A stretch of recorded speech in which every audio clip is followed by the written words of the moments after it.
at 7 p.m. on the application of Brad Anderson, pursuant to Mass General Law, Chapter 48, Section 10, for a variance under the Reading zoning bylaws, Section 4.5.2, 6.0, 6.3, and 7.4, as may be determined by the zoning board, to construct a new deck on an existing non-conforming lot that exceeds the maximum lot coverage allowance on the property located at 34 Hancock Street, Assessor's Map 20, Lot 117 in Reading. Unless there's an objection, I'll dispense with reading of the abutters list, except to say that the abutters were notified as per the following: Select Board, Town Clerk, Police Department, Fire Department, Building Department, Conservation Commission, Health Department, Assessor's Office, Engineering Division, CPDC, and members and associate members of Board of Appeals, as well as the planning boards of Wakefield, Linfield, North Reading, Stoneham, Woburn, and Wilmington. Testimony given before this board is taken under oath, so if you think you may want to speak, please stand and raise your right hand. Are you speaking on this one? Yeah, speaking for myself, yeah. Okay, if you could just stand up then, and raise your right hand. I swear that the testimony given by me before this board will be the truth, the whole truth, and nothing but the truth. In response, just I do. I do. Great, thank you. Yeah, so you just want to give us a little bit about the case, kind of give us an overview? Yeah, so, you know, my wife and I have lived here this house for about 10 years now, in Reading for 14 or so, and we have a couple young kids now, and our family's growing, and one of our issues is we really can't have other family over because our house is just a very small house, and it's on a small lot, so it was really difficult. So we had this idea to put a deck on the back so we could house more people, like in the summer, birthday parties, and, you know, even, you know, other holidays, I guess. So we went through the process, and then it came back saying that it would put it over the 25% maximum coverage. So, and because of that, that's why I'm here. I've spoken with my neighbors. I know one of my neighbors, my direct neighbor, has written a letter to the town saying that she's in favor. I actually thought a couple other people were going to show up, but they didn't. But that's all right. So it's outside of it. It's I think it's 80 square feet over the coverage amount. So it's 1.5%, which is 80 square feet, it's a 5,388 square foot lot. So it's a very small lot. That's about it. We're just trying to maximize our space for our family the best we can in this great town. Thank you. And yeah, we do have one letter from one of your neighbors. I think everyone got it via email, but if anyone wants to see it. I enjoyed it. Yeah, it's nice. I like the handwritten note, that's nice. Yeah, does anyone on the board have questions or want to start? I have a few. Go for it. We had one of these, couple of years ago, something like that, where it's on a corner lot. So now you got a house, four-sided house with two fronts and two sides and no rear, okay? And But the issue in that one was the frontage and which line was the frontage. well, In this case, it's you the know, coverage. One of the things I looked at in the previous one, I looked at it again in this one, is that if you go look at the property, it's fairly obvious what the front of the house is. It's fairly obvious. And if you go look at the records in the town, it's kind of obvious what the thing is too. It's Hancock Street. And so we then looked at it from that standpoint and made our decisions on what we're dealing with in terms of that's the front and the back is the other side is the rear and the two sides. So if I did the same thing here, I would conclude, for the purposes of evaluating this thing, that Hancock Street was the front, Mineral Street was a side, and the other two are a rear and another side, okay? But then I started to think about that one, and I said, well, gee, if you look at the Hancock Street as being the frontage, then I was looking at the setbacks on the Mineral Street side, and that might suggest to me that you need another variance for setback. Correct. On the other hand, if I looked further at it, and then if I looked at the rear with Hancock as the front, you're looking at a new setback of 16.7, which might suggest you need a variance on that one too. So it's food for thought in terms of our discussion, okay? I know you got a lot here that's one of the smallest probably in town, and it's a tough thing to do anything on that lot without having to deal with something like this. Yeah. So I understand that completely. I assume the lot coverage calculation, that obviously included the shed Yes. as part of the coverage? Yeah. Okay. Have you started this deck already? No, no. Okay. I don't have any other comments at this point. What are the allowable setbacks from the rear, do you know? Hmm? What are the allowable setbacks from the rear and side yards right now? Is it 15 feet? It's 20 front rear and 15 beside. Well, it's not so much. So we were giving them the setback of saying the two fronts for 20, and we were using that as a side yard setback. So, yeah. So the according- setback wouldn't be the issue. No.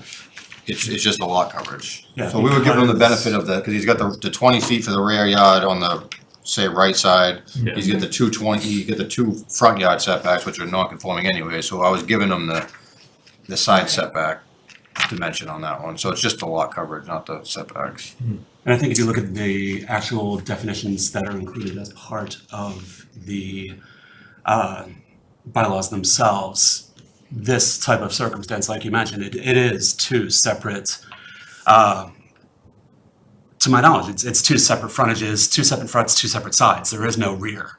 So we don't have to worry about any sort of rear setback whatsoever with the property. You run into this with every corner lot. Yeah. Okay? In the case of the last one we did make a determination in our finding that there was one front and there was two sides and a rear, and we made our decision based upon that. And it turned out that what the person was coming to us for, when we made that decision, he could do it by right. Yeah. And didn't even have to show up. So, in this case, that's not the case. But I agree with Brett. I think this is really basically a coverage thing. Can I ask a question? Yeah. Why does it have to be a deck as opposed to just having a space with a table on it? Yeah, on lawn? so right now we have a space with a table on it, and I see where you're coming from, it's like, what's the difference? But what the deck will do is, it brings it up a little bit, it's, I think, 2.5 feet, maybe 3 feet, but it brings it up a little bit, and it helps us have just a better visual of the yard with our kids out there and our dog out there as well. And it just makes it, like, having the railings, makes it more of a cozy, more of a cozy setting. So, with this project, we'd also be having an entrance put on from our dining room to go directly onto the deck as well. So we don't have any access points to our backyard right now, from the house, of course. So this would give us our access point to the backyard as well.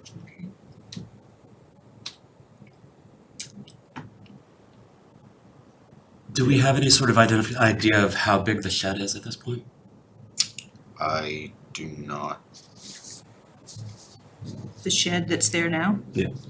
I mean, If that's being- if this is proportional, then it's about 6 by 4, something like that. Okay. I mean, just looking at it compared to Yeah. the size of the deck on the drawing.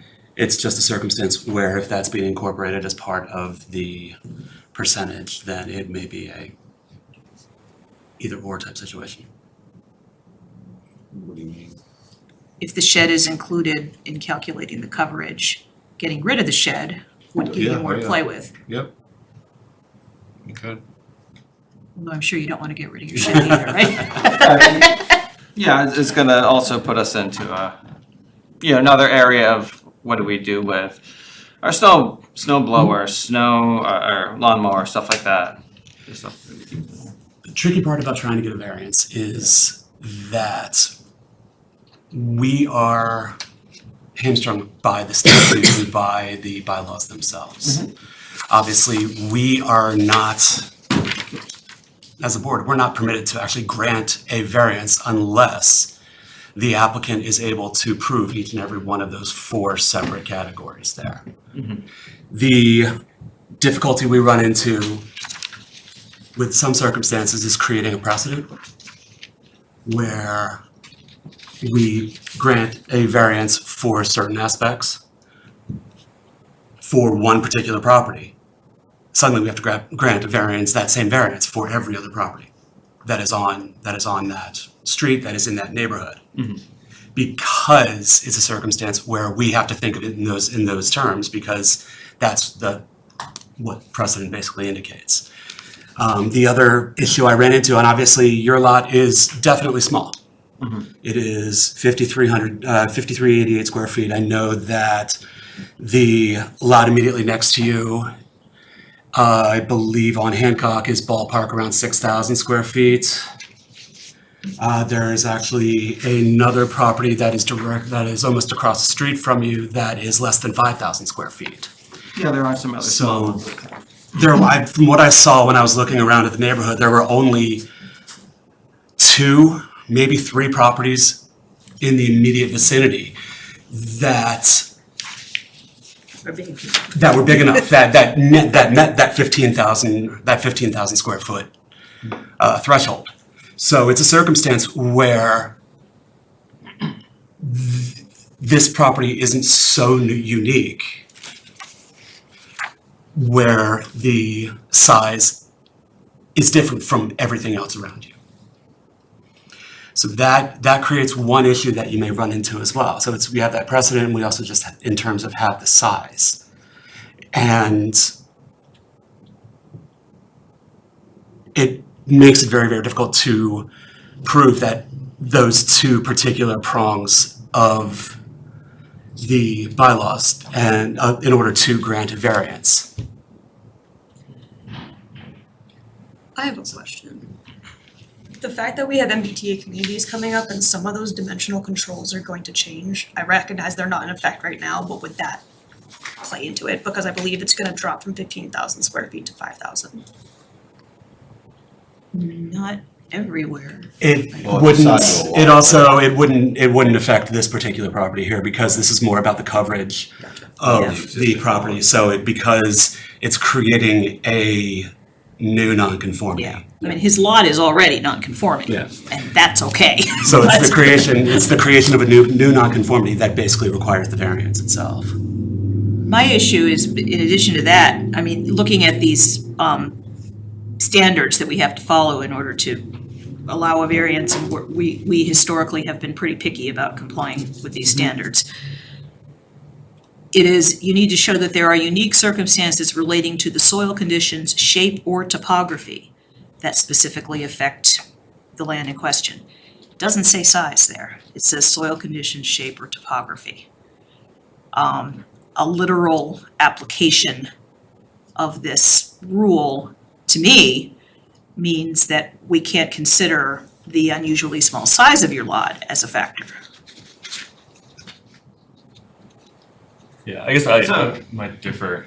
Sorry. you- Yeah, no, that's okay. Yeah. I mean, you might differ, but I'm reading the rule. Yeah. You know, I guess when I was looking through it, I did see something about the topography, the soil conditions, stuff like that.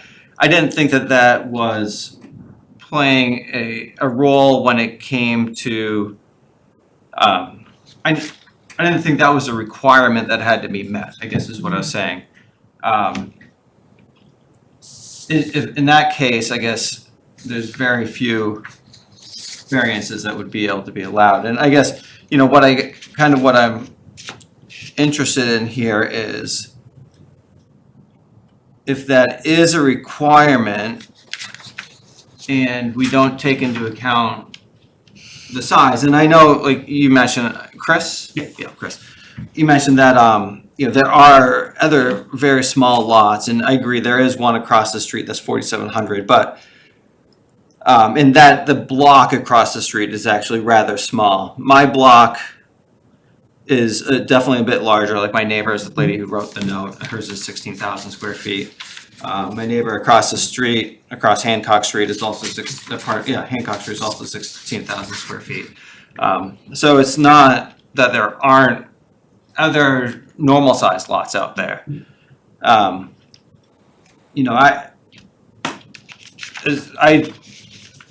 don't know. I guess I'm not quite sure what else to say as far as, in response to the topography, the soil content, the other aspect of that. You know, I'm just somebody here trying to Build a deck.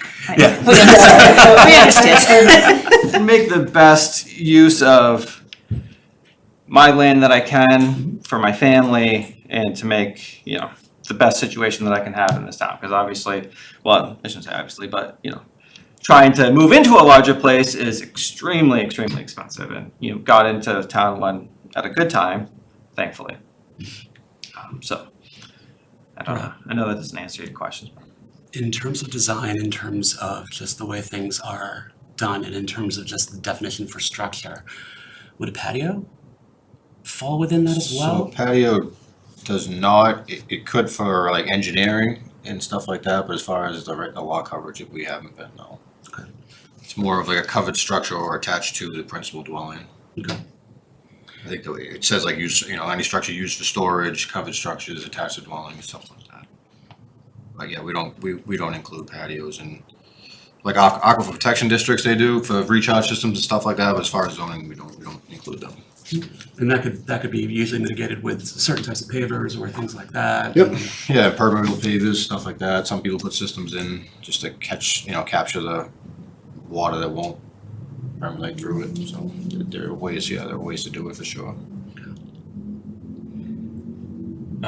Yeah, so I also want to mention, so like one of the other criteria that we're required to consider is the hardship for it. I think we've kind of heard of the first criteria, but I think the other one is hardship, and I think that I think the important thing to consider here is it's substantial hardship, and I think that while I think that not having a deck is unfortunate, it's not like a substantial hardship. So I think proving that criteria also, when like patio might be a like less preferred option, but still a potential option, wouldn't introduce like a substantial hardship. So.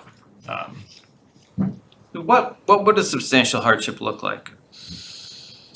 I think the most compelling case that we've had, which we also did end up granting a variance for separate reasons, but if someone who had like a severely disabled child needed like a separate dwelling, so they could have a quiet space, that wouldn't be bothered by the noises of the house.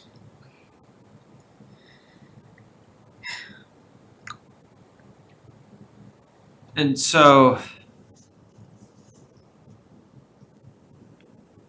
you know, I guess, you know, I've looked at, I've done some research about variances and variances going through, and I saw plenty of variances going through, and I guess I didn't see any reason why, you know, that would separate the hardship, at least from what I saw in the records, hardship that those people had versus the hardship that we are facing. You know, I guess this is the part that I just keep going back to is this is a non-conforming lot already. It's not taking away from the sides, the side Setback. setback, yes, thank you. For either of the sides, because it is considered the two sides. It's not, you know, I don't quite understand the difference between if it's a deck versus the patio and how that affects really anything as far as, you know, what's the difference if the space is being used? So why is a patio allowed where a deck would not be allowed? And With those circumstances, it goes directly to the interpretation and definition of the language that's in the bylaws themselves. So obviously, there are circumstances where I can understand where you're coming from, I can absolutely see it, but we also have to follow the bylaws and the language that are in the bylaws themselves, specifically as it pertains to what they require, what they indicate, and just the definitions that are used within those. It's a circumstance where literally the definition of a structure. You know, it's that type of circumstance, that is what goes towards the bylaws themselves. And obviously, we have to follow those. That's not necessarily something that we can make a certain exception here for one person, for one particular situation, and not for everyone else. I mean, and it's a circumstance where we had a legitimate hardship that we were not able to accommodate. And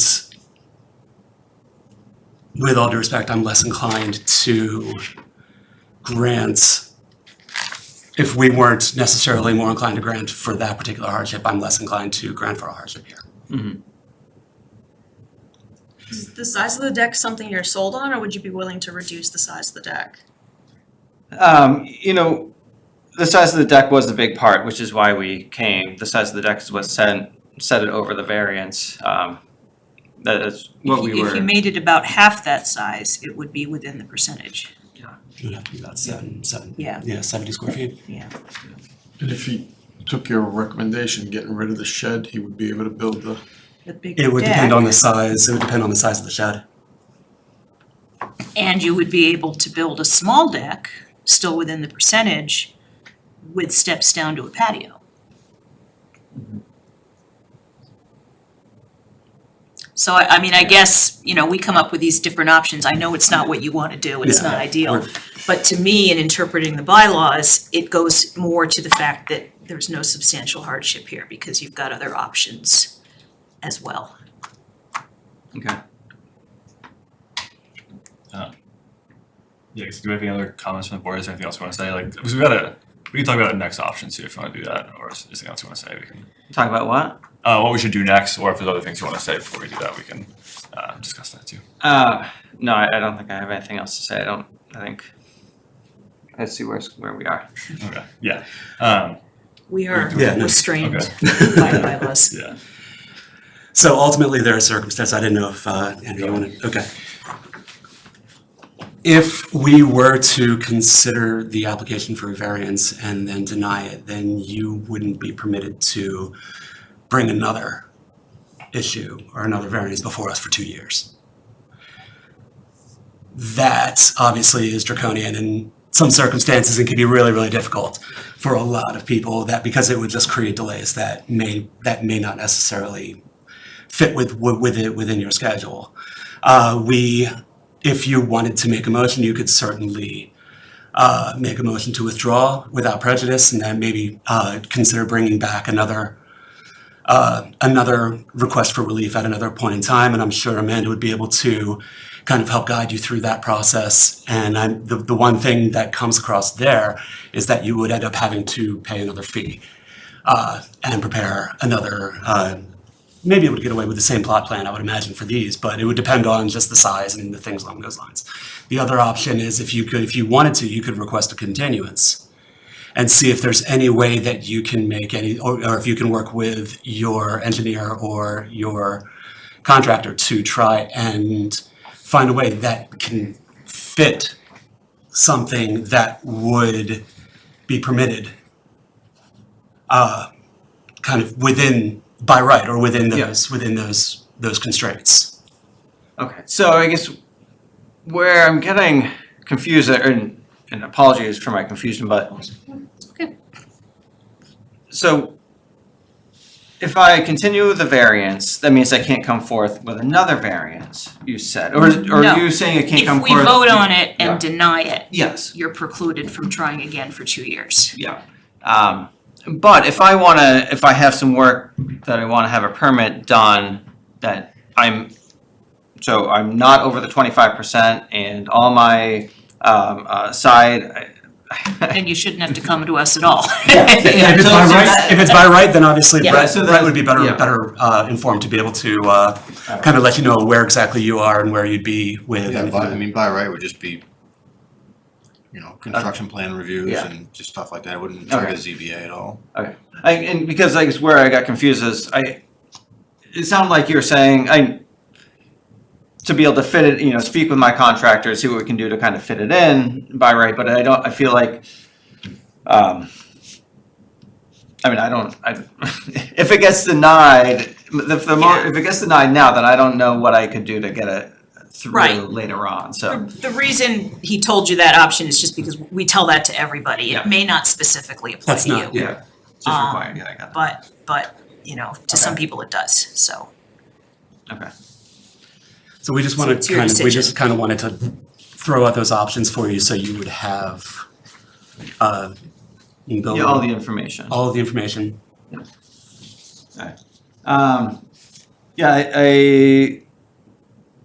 And what would the first option you mentioned was just kind of, I don't remember the terminology, put it on hold for a moment? So the continuance Continuance. would just simply be asking to continue the hearing to give you an opportunity to meet with your contractor and maybe try to find a way to create something that is just as effective, but would be within the parameters as set forth by the code.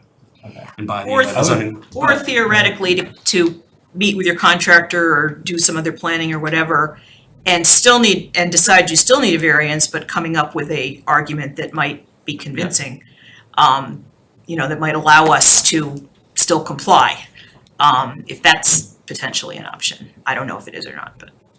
So that is certainly an option for you, and obviously that's probably something I'd recommend to start.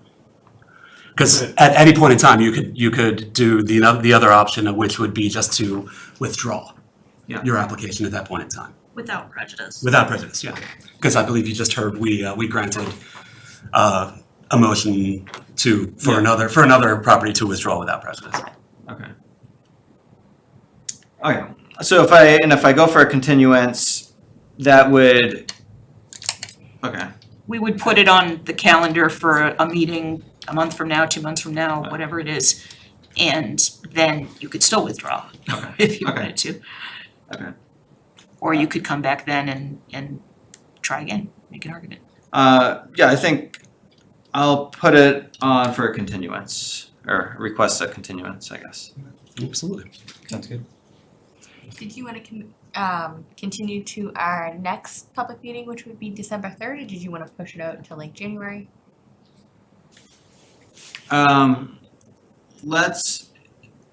So my initial thought is to push it out till January. Is there, how much, So there's how much also- leeway is there as we're leading up to say, okay, can I push it out another month?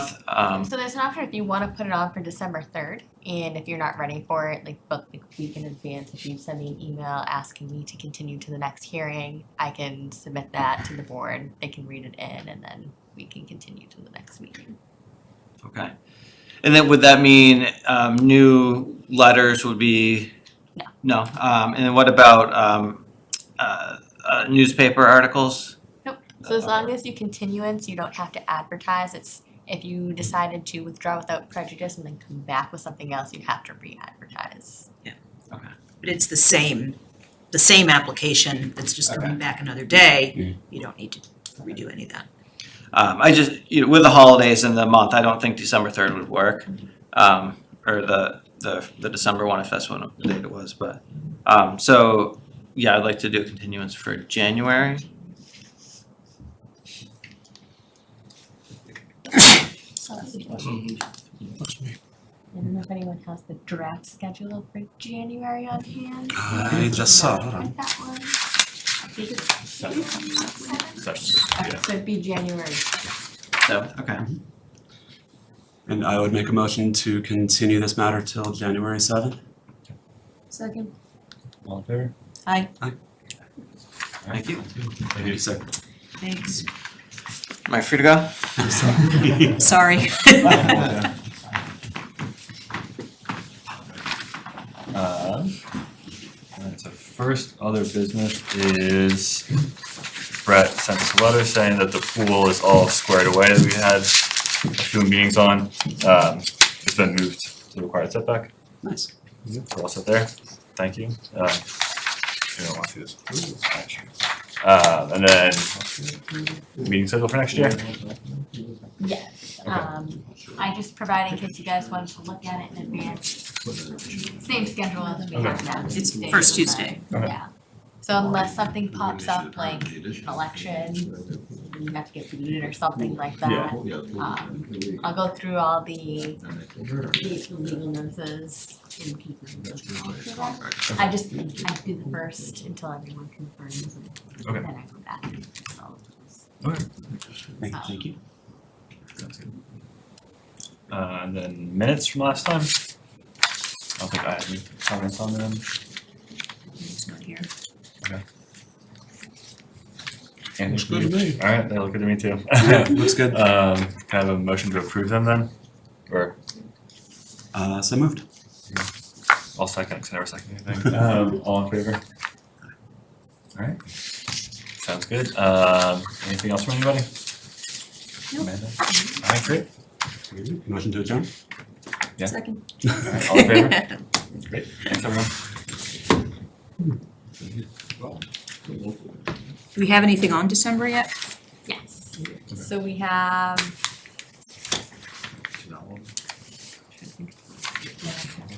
Gilmore, we just got that last week, I think it's up on the website, I'm trying to, as soon as I go through them, I'll put them on the website. 214 Van Norden just came in today, and then I think we have one for, forget